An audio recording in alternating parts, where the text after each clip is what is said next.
Today we're hearing from the filmmaker who did an experiment to see how students at UC Berkeley would react to two different flags being flown on campus. Now, the first was an ISIS flag and the other an Israeli flag. He recorded the entire ordeal. Let's take a look at some of the footage. ISIS is misunderstood. We just want our own state. Why does America keep bombing us? America and Western imperialism are to blame, not ISIS. We just want a state of our own. An Islamic state, no different than America. We do not want to hurt anybody else if we don't have to hurt them. Why is America killing us? They're killing innocent civilians. America is causing the death in Iraq and in Syria. America is to blame for the deaths in Syria, not ISIS. As you can see here, students are not saying much about the flag or what the man is saying. Some students even give him nods of approval. We are ISIS.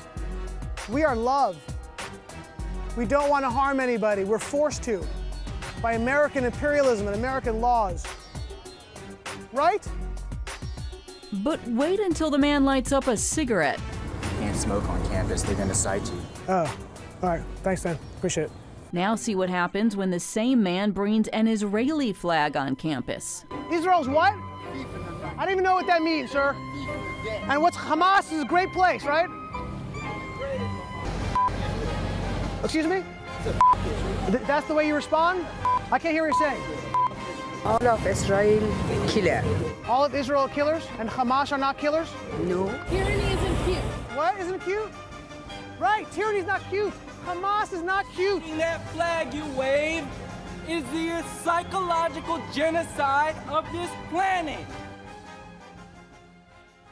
And joining me now is the man who made the video, Ami Horowitz. Thanks for joining us, Ami. I don't know whether to laugh or cry watching your video. You know, that's exactly the type of reaction I want. Emotional confusion.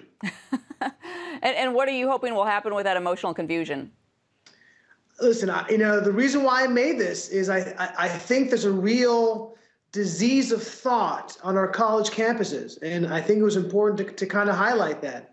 You know, there's a real danger, I think, in the thought that is pervasive among our camps in this country. It's important to really put a spotlight on that. And that's kind of what I wanted to expose in this piece. We're editing a second bit for the Berkeley piece. So we also asked the Berkeley students two questions. One was, who was most responsible for the death today in Iraq and Syria, ISIS or the United States? Not a single student said ISIS. Everyone said the United States.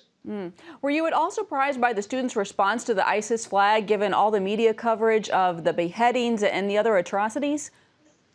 I mean, there's a whole layer cake of shock for me when it comes to what I experienced in this video. And certainly, yeah, listen, there's nobody there who doesn't know what ISIS is and what kind of atrocities and the evil they represent. So yeah, to have nobody kind of, you know, push back I was pretty blown away. Now, one could argue that, okay, it's just Berkeley, the paragon of free speech. So maybe either free speech or apathy. You know, maybe that was the excuse one could come up with until I pulled out the Israeli flag and all those theories went out the window. Right. So then what was your response to their response to the Israeli flag? Do you think they were anti-Semitic, anti-Israel? I mean, how did you take that? Yeah, I don't know if I would say anti-Semitism, although I think there was an undercurrent of that. We certainly did get some anti-Semitic comments. But for the most part, it was you know, just radically and rabidly anti-Israel. And, you know, to give you some context, you know, we flew the ISIS flag for about 2 hours. Like, we really gave it a good run. And in those 2 hours, Heather, not a single person, not even one person in that entire time said anything negative about the ISIS flag. Once we unfurled the Israeli flag, it took less than 30 seconds for the vitriol to come pouring in. And we were doing it for less than a minute. I mean, after 15 minutes, it became, you know, there was no point in continuing. But after 45 minutes, you know, we got nearly 100 nasty comments. That's really startling to hear that. Now, again, do you think that this is more representative of just a very liberal college environment, or do you see it as saying something more about today's youth in general? No, I think this is a lot more about, listen, I'm not saying Berkeley is necessarily representative of all the millennials, let's say, but it does highlight a real undercurrent of what's going on with our youth today, particularly on college campuses. And I think that's the real danger. You know, I would say if I had to rank all the shocking things that went on that day over the course of filming that piece, the pro-Hamas sentiment was probably the most shocking. That was really what kind of blew me away. It's actually people who were pro-Hamas. It was crazy, absolutely crazy. All right. Well, what is next for you, Ami?